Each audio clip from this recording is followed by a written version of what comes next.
By about 5 p.m. on June 25, 1876, the men on Reno Hill had been hearing volleys of gunfire from the west for about 30 minutes. The hundreds of warriors who had been assaulting the hilltop had rushed in that direction, and there had been sporadic, sometimes heavy firing ever since. After 30 minutes of staring at the dust clouds over that way, everyone agreed. It had to be the warriors attacking Custer's column. But there was no agreement about what to do. Some thought Custer would logically run north to find the Montana column. But even if that's what he was doing, he was badly outnumbered. Custer needed help no matter what. But for the past half an hour, Major Marcus Reno had been down in a ravine searching for the body of his closest friend in the regiment. That was a noble gesture, to be sure, but there were officers up on the hill who were waiting anxiously for a discussion about the urgent situation to the west. When Reno located the body of Benny Hodgson, he collected a few personal items and returned to the top of the hill. Reno ordered a squad to go down and bury Hodgson. To Reno, the debate about Custer all came down to ammunition. He wasn't going anywhere until his men were resupplied. But the pack train still had not arrived at the battlefield. To that end, he sent his best rider to go find the pack train and drag a couple mules forward. But a captain in Benteen's battalion was done waiting. If neither of his superior officers were going to be proactive, he would lead a unit himself. His heart was in the right place, but when he led troopers toward Custer's position, he learned very quickly that courage alone wasn't going to win the day. During the experience, the arithmetic was simple: 1,000 to 2,000 warriors versus about 400 soldiers. The combined forces of Reno and Benteen learned the only hope for survival was to dig in on Reno Hill and hold out as long as possible.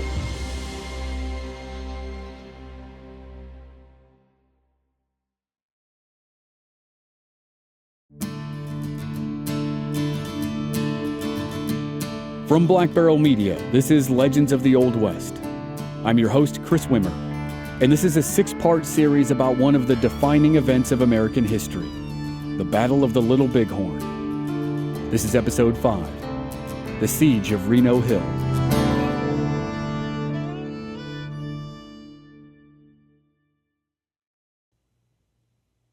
A year and a half after the battle, Sitting Bull admitted that he was genuinely worried at one point in the day. The moment when it looked like Custer's men might find a way to cross the river while most of the warriors were dealing with the soldiers at the other end of the valley. Sitting Bull had rushed around the camp and tried to wrangle the non-combatants. He tried to shepherd them toward some hills behind the village. But then Lakota and Cheyenne warriors hurried to the riverbank and turned back Custer's men, not once, but twice. Those exchanges of gunfire drew the other warriors back to camp. The warriors swarmed the soldiers and killed them to the last man. And then, as the women ran up the hill to begin mutilating the bodies, the focus of the battle shifted back to its original theater. Groups of soldiers rode out from their hilltop gathering spot. They were probably trying to help the soldiers who had just been killed, but their movement drew the attention of more than 1,000 warriors who wheeled around to continue the fight. The group of soldiers who advanced from Reno Hill was led by Captain Thomas Weir. He was an officer in Benteen's battalion, and he had paced back and forth on Reno Hill while he waited anxiously for orders from either of his superiors, Captain Benteen or Major Reno. Finally, when his anxiety peaked, he marched up to Reno and asked for permission to lead a company toward Custer's position. Weir and Reno hated each other, and the request quickly turned into a shouting match. Weir stalked away, climbed into the saddle, and rode toward Custer's battle by himself. His junior officer assumed Weir had received permission, so he rallied Weir's company, and the men hurried after their commander. They rode about a mile toward Custer and stopped on a ridge near 3 peaks. The hive of activity was still 3 miles in the distance, and Weir and his men tried to understand what they were seeing. After several minutes, the picture started to crystallize. The warriors were riding around the hillsides and firing down at objects on the ground. And they had captured the regiment's flag. That was when Weir knew something was seriously wrong. It seems like Weir didn't understand that the objects on the ground were soldiers, that the warriors were killing the wounded. But if Custer let the flag of the regiment fall into enemy hands, then the situation in the distance was definitely bad. Back on Reno Hill, the chain of command was a mess. Benteen saw one of his companies ride away toward the sound of gunfire. Then a company from Reno's battalion followed. Benteen assumed they were all moving out, but he hadn't received an order from Reno. In fact, no one had. If Reno was issuing orders at all, no one was listening. One of Reno's lieutenants rode into camp with 2 mules from the pack train. Benteen ordered his men to get ammo from the boxes on the mules and prepare to ride. They moved out, even as Reno told his trumpeter to blow the call to halt. By that point, everyone ignored Reno, who supposedly carried a flask of whiskey openly around the camp. When Benteen and 3 companies reached Weir's position on the ridge about a mile from Reno Hill, Benteen deployed skirmish lines in a semicircle. The gunfire had died down in the distance, and Benteen grew concerned about their current location. It had a commanding view, but no cover. In Benteen's words, it was a hell of a place to fight Indians. Benteen, Weir, and a few others left the ridge and started back toward Reno Hill. At the same time, Reno was leading everyone from the hill to Weir's position. The pack train had finally arrived, and Reno had gathered all his men, including the wounded, and started moving to the new location. When the 2 groups met in the middle, Benteen advised Reno that they should turn around. Reno Hill was a better defensive position, and the warriors were already moving in their direction. As if to emphasize the point, Benteen's men on the ridge began firing. The warriors who had been 3 miles away were closing fast. The first wave was less than 1,000 yards away. The trumpeter sounded the call for retreat. The companies moved off the ridge and rode back toward Reno Hill.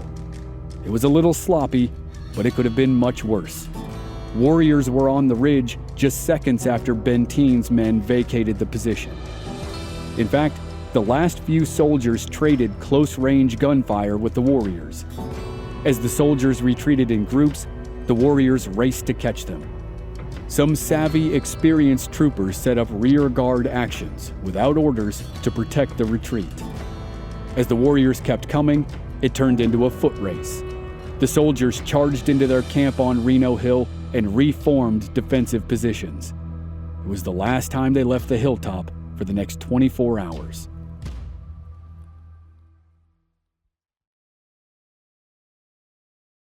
Lieutenant Edward Godfrey's K Company was largely responsible for holding off the warriors as the rest of the soldiers crashed onto the hill. Reno and Benteen set up a perimeter along the rim. Most companies formed a loose circle, but a few extended out onto a thin ridge on one end of the formation. From above, the companies looked like they formed the outline of a frying pan. Most were in a rough circle, and then others jutted out from the circle like a handle. The horses and mules were herded into the center with the wounded. Dr. Henry Porter, the lone surviving surgeon, set up a crude hospital in a shallow depression in the middle of the hill. It was no fault of Dr. Porter, but the hospital became a place of special misery. On the perimeter, the soldiers threw themselves on the ground and laid as flat as possible. There was no natural cover on the hill, no trees, no large rocks, and no earthworks. The men used saddles or boxes of food as shields. In very short order, they were surrounded by more than 1,000 warriors, and the constant firing began. The warriors charged on horseback during the first wave of the assault. The soldiers opened fire and repelled the charge. After that first wave, the warriors essentially surrounded the hill. They occupied every high point in the area. A native sniper set up on a ridge a couple hundred yards away and quickly killed 2 soldiers. Other troopers poured fire onto the sniper's position until the shooter fell silent. From a different direction, the warriors charged again.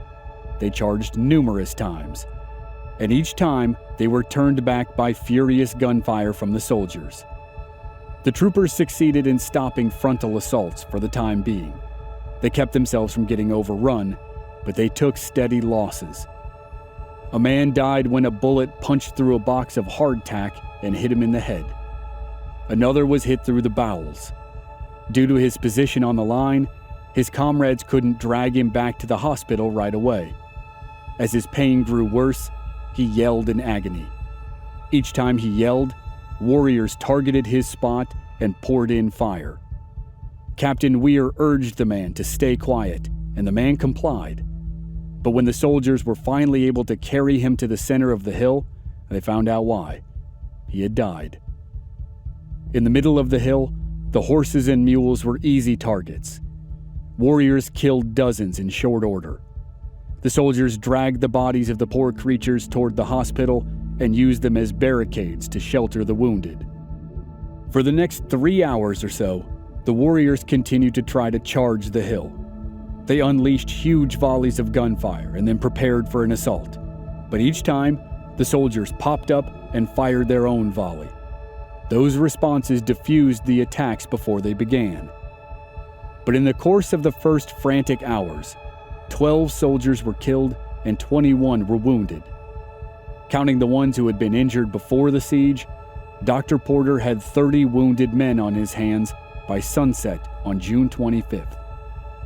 On Reno Hill, those late evening hours were only about surviving until sundown. Nighttime could bring its own problems, but at least it might give the soldiers a chance to fortify the hilltop to the best of their abilities. When the sun set and darkness enveloped the hills, the gunfire from the warriors stopped. The soldiers felt confident to move around more freely, and they got to work. They dug rifle pits with anything they could find: tin cups, plates, spoons, forks, knives, and pieces of wood. They reinforced the barricades around the perimeter with anything that might slow down a bullet. Oddly, the only company that didn't spend at least part of its night building defenses was that of Senior Captain Frederick Benteen. By all accounts, Benteen was great during those first hours on the hill. He patrolled the lines, shouted orders and encouragement, and seemed oblivious to danger. But for some reason, he thought the warriors would simply leave during the night, so he didn't tell his men to build fortifications. That decision would come back to haunt everyone. When the others finished their work, they collapsed into much-needed sleep. Lieutenant Charles Varnum secured reluctant permission from Reno to send a couple Arikaras scouts out into the night. Even while most men fortified the hill, there was talk about possibly breaking out under the cover of darkness. The Arikaras slipped through the army formation, and they barely made it beyond the lines before they hurried back. Their report was simple: the Sioux were everywhere.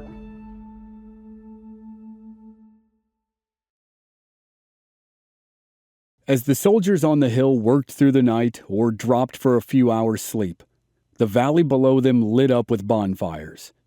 For the warriors, it had been an incredible day, an unprecedented day. They had essentially fought 3 battles against 2 armies. They'd wiped out one army, badly damaged the other, and then trapped it on a hill. In the village, drum beats echoed in the night. The villagers sang and danced and fired an occasional rifle in celebration. But there was also mourning. Most lost loved ones, and those loved ones weren't just warriors who died in battle. Women and children had been killed too. On Reno Hill that night, the soldiers still didn't understand the fate of Custer's command. It was probably too impossible to imagine. The prevailing theory was that Custer had retreated up the Bighorn River and connected with General Terry, General Gibbon, and the Montana Column. The worst-case scenario was that he was trapped on a hill at the other end of the valley. When the soldiers heard a trumpet in the night, they thought it was proof that Custer was alive and coming to the rescue. But it was just a warrior having fun with his new prize. At dawn, Benteen ordered his trumpeter to play reveille. the call to get up and get moving at the start of a new day. Benteen intended it to be a show of strength and defiance, but all it did was provoke immediate gunfire from all directions. The gunfire started as a sporadic response, but then it came on heavy, and Benteen's company was the most affected. His was the company that was out on the ridge, the handle of the frying pan, the only company that did not fortify its position overnight. And worse yet, Benteen had been up all night, which was helpful at the time, but now he was exhausted, and he laid down to take a nap just as the fighting ramped up again.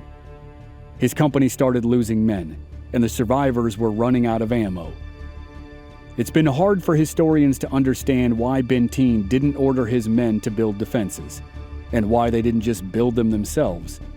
But when the men came to him with urgent needs, he jumped up and became a commander again.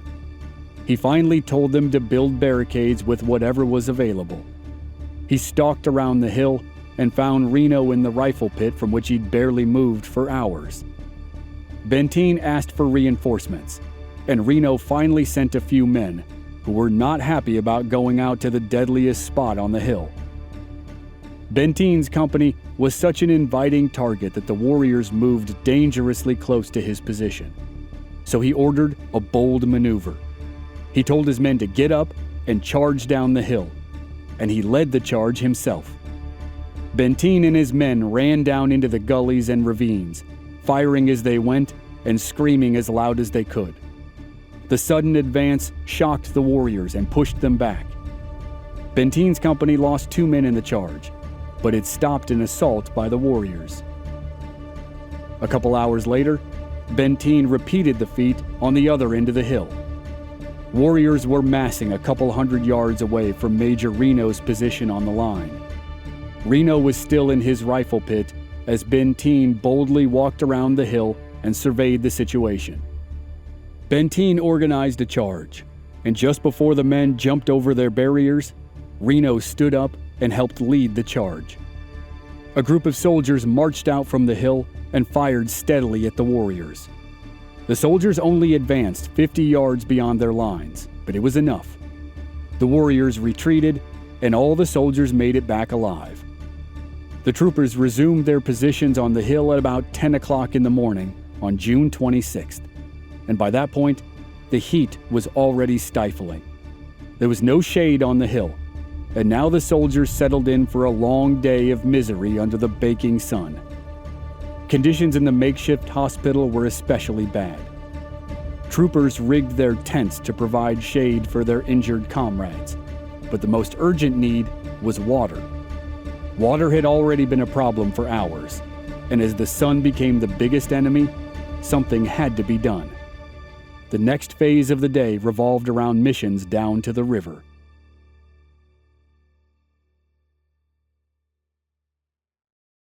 The first group of soldiers tried to make a water run at about 11 a.m., and it didn't go well.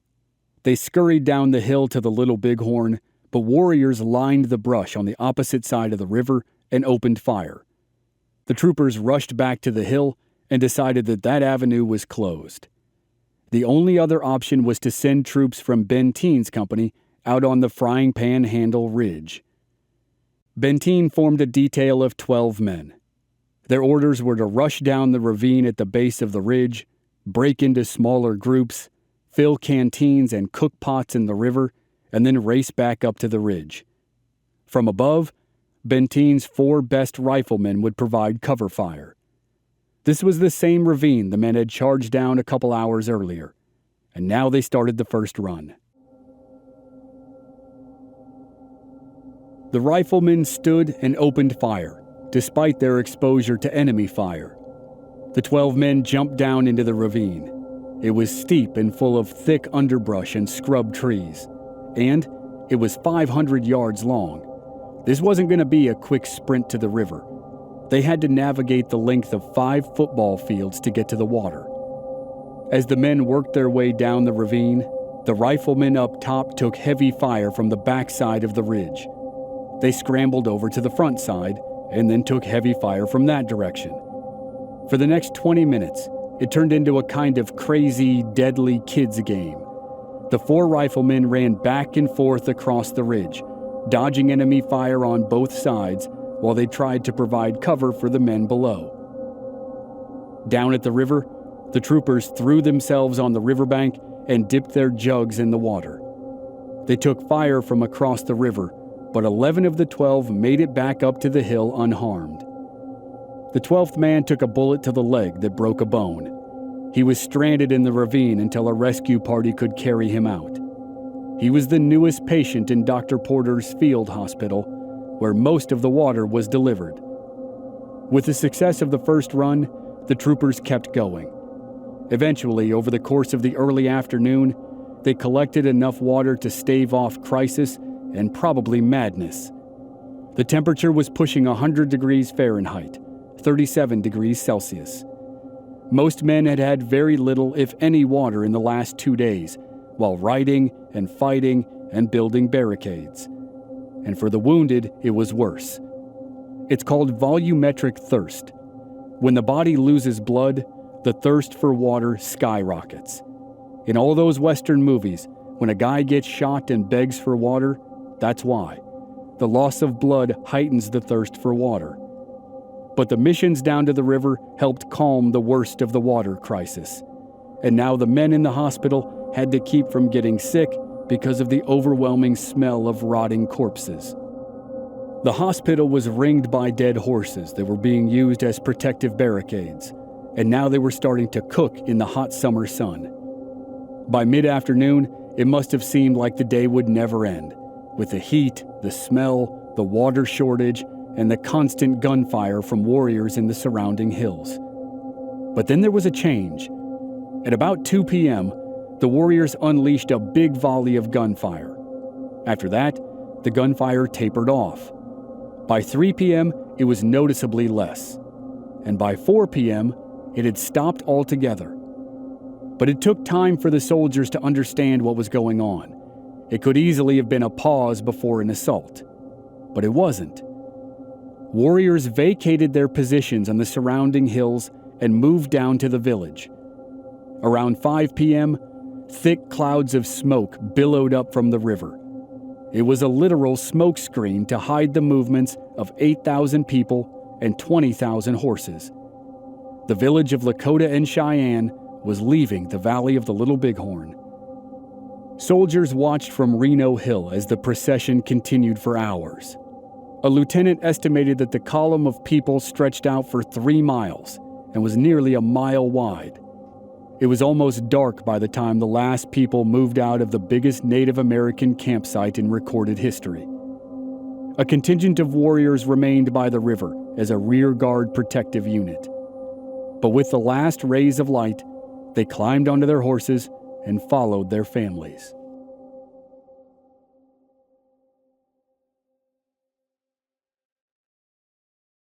On Reno Hill, the soldiers stood up from their defensive positions and watched the migration of the village. There were mixed feelings. There was a flood of relief, but also trepidation. There was no way to know if the battle was truly over. The village could move away, and then the warriors could ride back during the night and ambush the soldiers.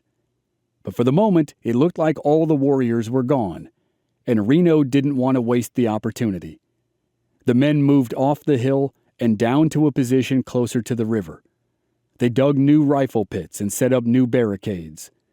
They buried their dead friends and were grateful to be away from the choking smell of the dead animals. During the hilltop siege, 18 men were killed and 52 were wounded. The survivors settled into a new position and waited for what might come next. Around midnight, they received their first good news.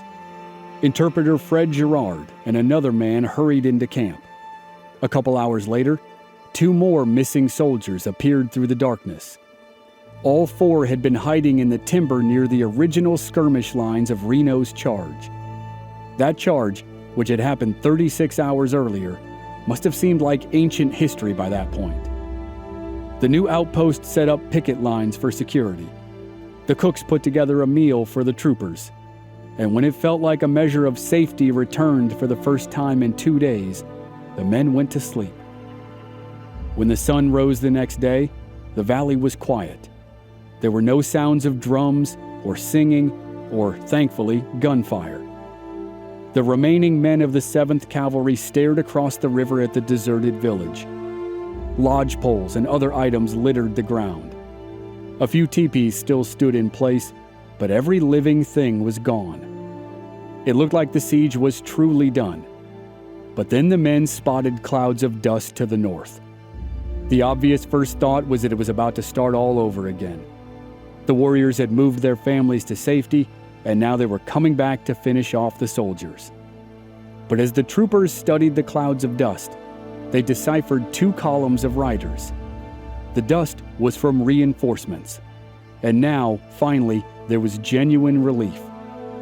The men of the 7th didn't know if the reinforcements were from Terry and Gibbon in the Montana column or Custer, but they knew their ordeal was done. They had survived.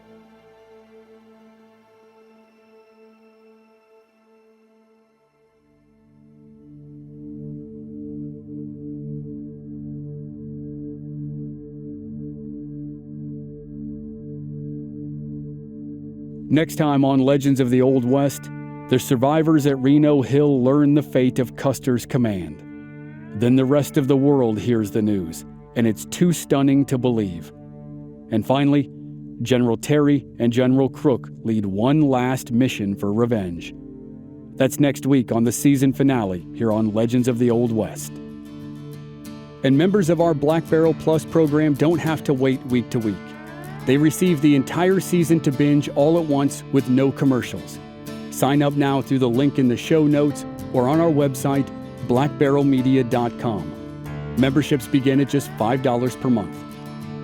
Original music by Rob Valier. I'm your writer, host, and producer, Chris Wimmer. If you enjoyed the show, please leave us a rating and a review on Apple Podcasts or wherever you're listening. Check out our website, blackbarrelmedia.com, for more details, and join us on social media. We're at Old West Podcast on Facebook, Instagram, and Twitter. This show is part of the Airwave Podcast Network.